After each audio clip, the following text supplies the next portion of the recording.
strangest thing. It's shorter than you think. No think. It's shorter.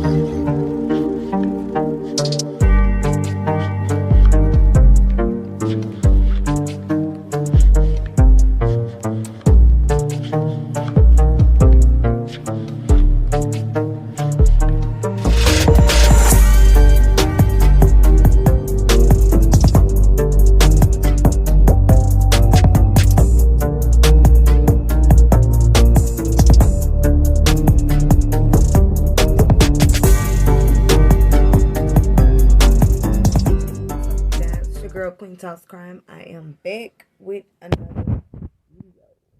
Okay. We're going to talk a little bit about Summer Wells' case. Okay. Yes, y'all.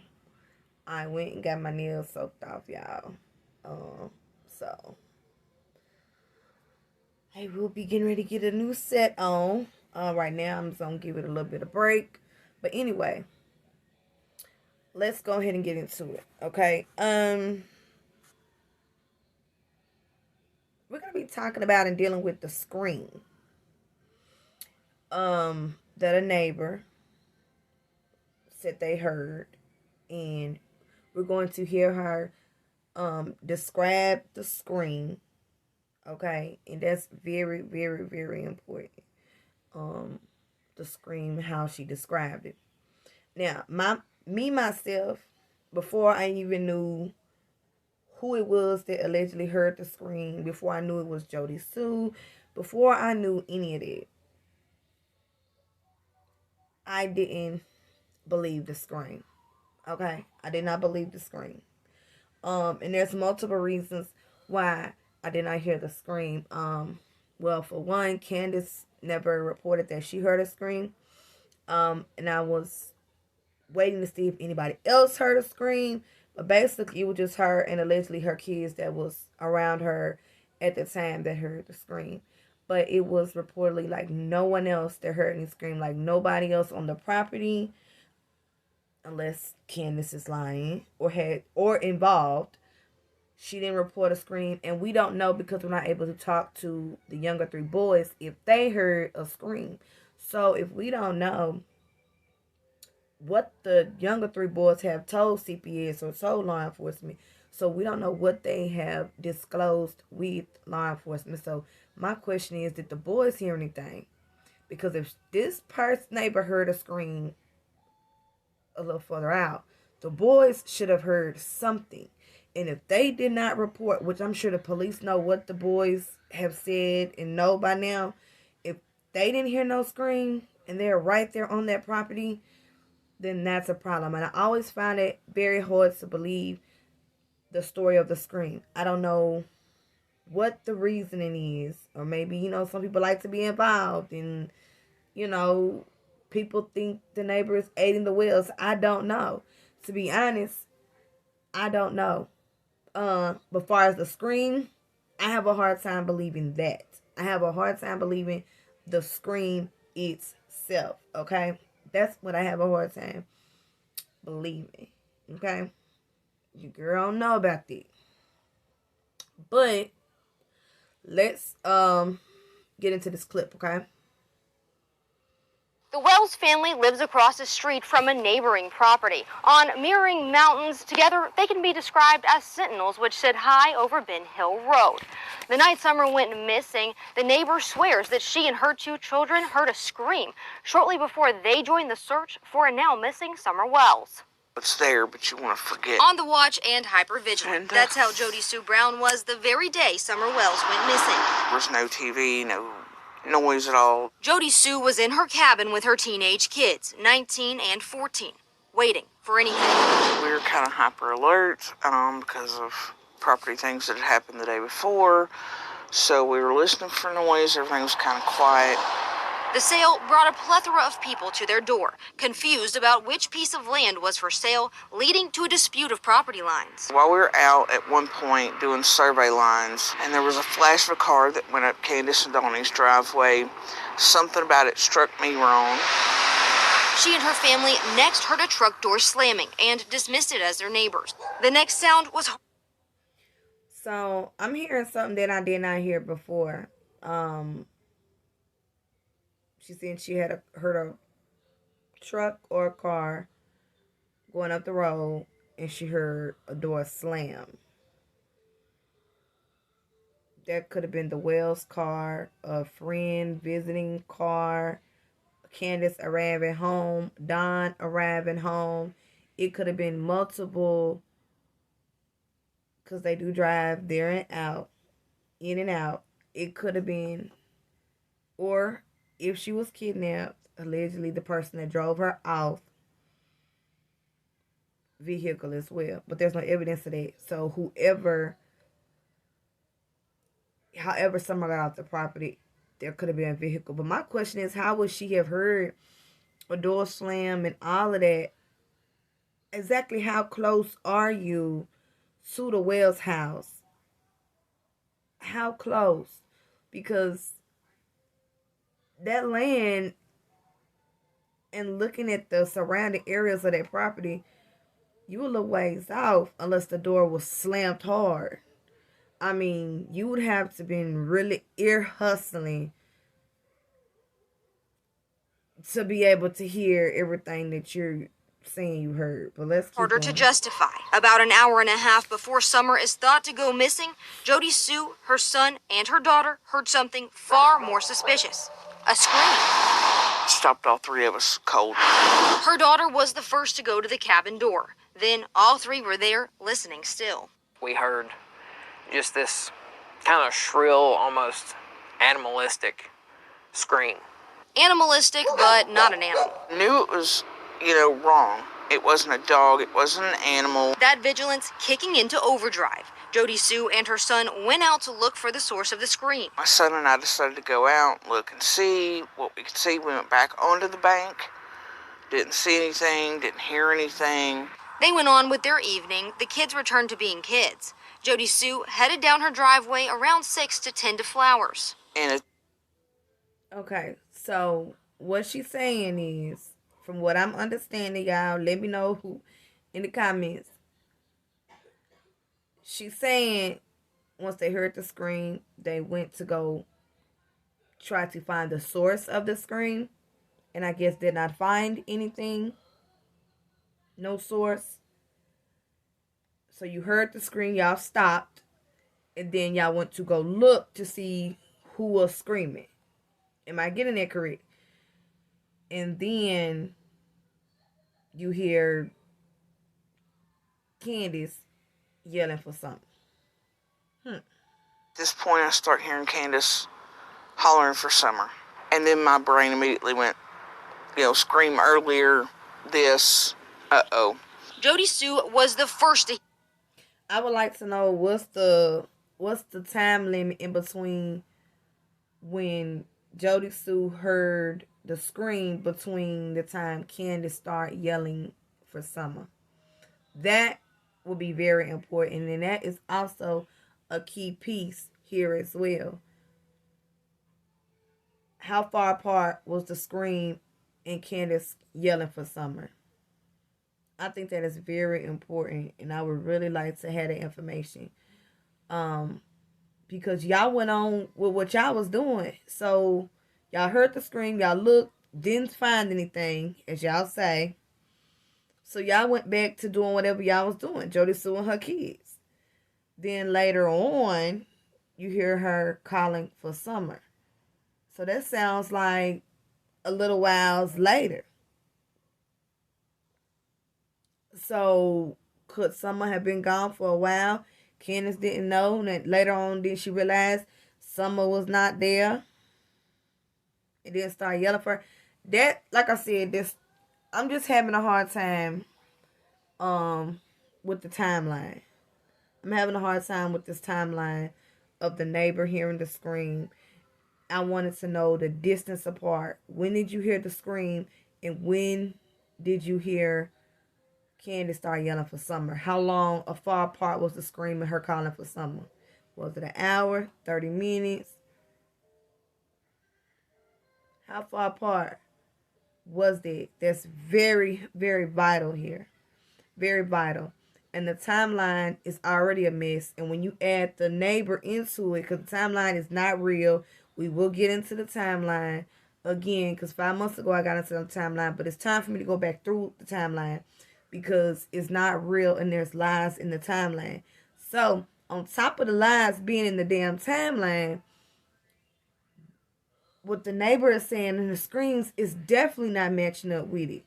Not saying it didn't happen. I don't know. But me personally, the scream does not fit in. Also, I wrote something down that I read. Sheriff Lawson, okay. The scream heard by neighbor Jody Sue right here. Sheriff said the scream heard by neighbor was unfounded. So what I'm thinking is they did their research. They asked other neighbors. They asked the people on the property if they heard anything. Most likely, they asked those boys. That's vital too, because if the neighbor way down or heard a scream, then those boys, people on that property, should have heard something. Okay, they should have heard somebody on the property should have heard something.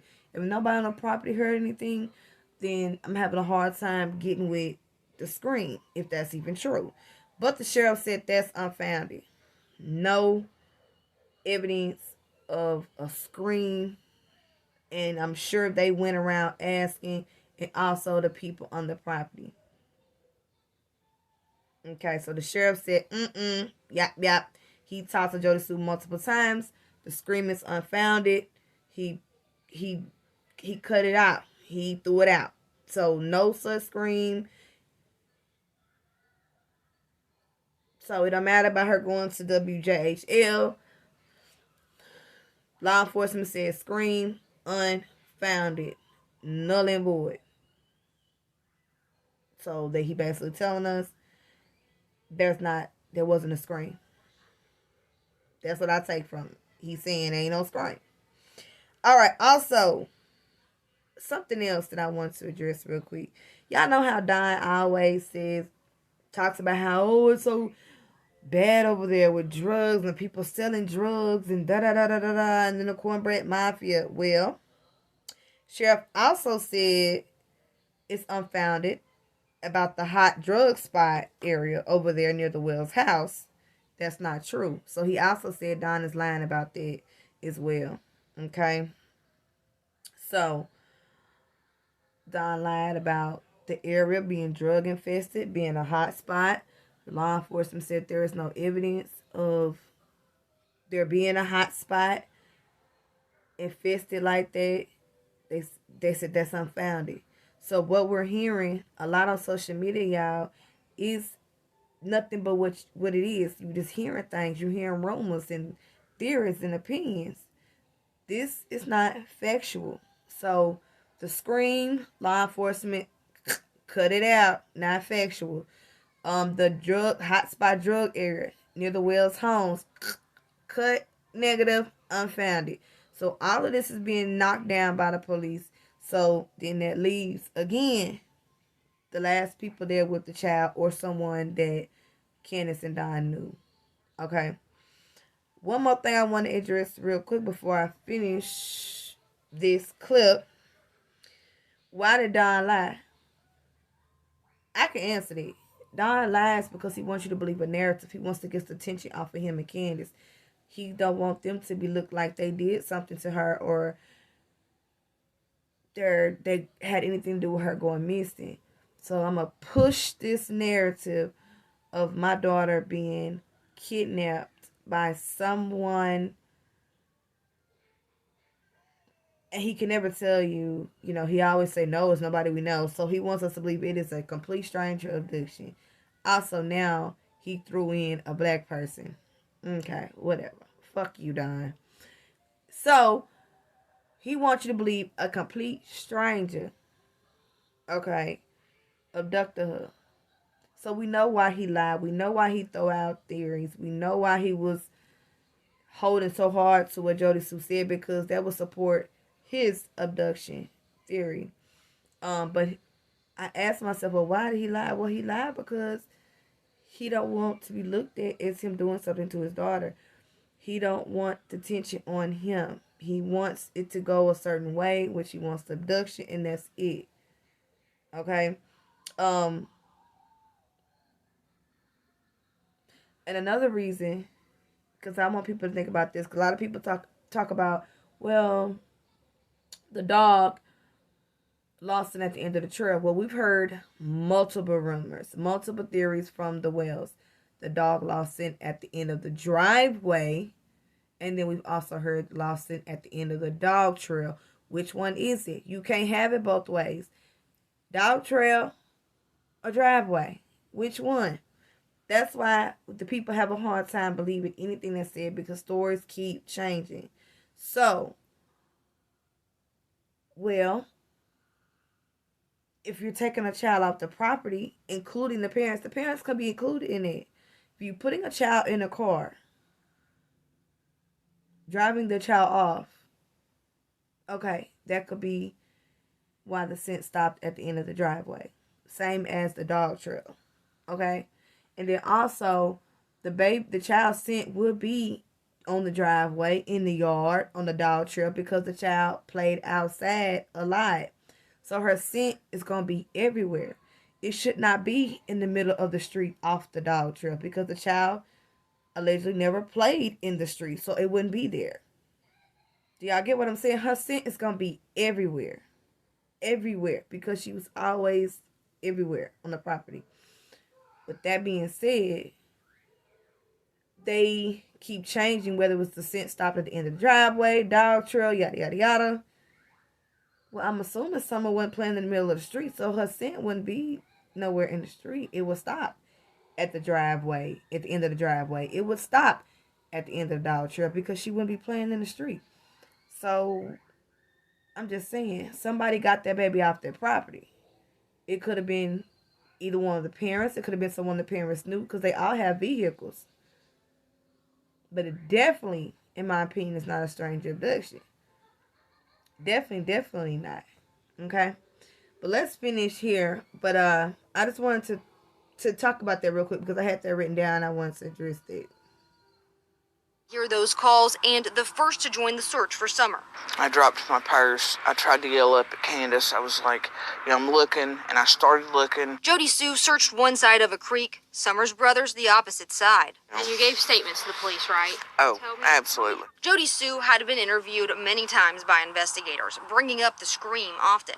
But the sheriff doesn't believe the scream is related to the disappearance of Summer Wells. She's been interviewed numerous times by not only my agency, but the TBI and FBI, and we don't find anything with that complaint or information related to this case. Jody Sue wishes she could go back to just a short time before Summer disappeared and before the scream she believes was Summer. I wish every day that when I heard that scream, I hadn't tried to dismiss it. Referencing the work of the FBI, TBI, and... Why would you try to dismiss a scream anyway? I mean, if somebody's screaming, I'm going to go see what's going on. That's just weird wording. I wish I hadn't dismissed it. I mean, I thought you went to go look for the source of the scream. So, I mean, I'm confused there. But anyway, so you heard the sheriff himself. He talked to her multiple times. He does not believe, and it's unfounded, that the scream had nothing to do with Summer Wells. Jody Sue feel like it does have to do something with Summer Wells, and the sheriff said it does not. So, everything's up for y'all interpretation. I'm going to pretty much, like I said, stick to the facts. I do have an opinion, but I'm going to rock with the facts. And like I said, everyone is still suspects, and everything is still on the table. Okay? And where is Summer Wells at this point? Where is this child? Okay, where is this child? And a lot of things, a lot of people are trying to be involved. I don't know if they want to be feeling important. They need to be a part of something on the news. I don't know. But a lot of people are interjecting themselves in this case. Well, I did this, I saw this, I heard this. At the end of the day, a lot of things we're hearing are not true. So you got to be careful about what you're listening to and things of that nature. But yes, let me get ready to get up off here. I just want to let y'all know the Scream, Unfounded, and Hotspot area for the Wells area for drugs, Cornbread Mafia, Unfounded. All this stuff is being knocked down that people are saying is finding out to be not true. Why are the lies and rumors and theories around this child? Where is this child? A lot of this goes back to the beginning. Who's the last one with the child? Why so many changes in your story, Wells? What really happened to Summer? Y'all know. Somebody know. Something. Truth doesn't change, it stays the same. Y'all stories have been changing and have a bunch of holes in it, and the timeline does not fit. Thank y'all. I love y'all. Y'all have a good night, and I'll be back with another video tomorrow.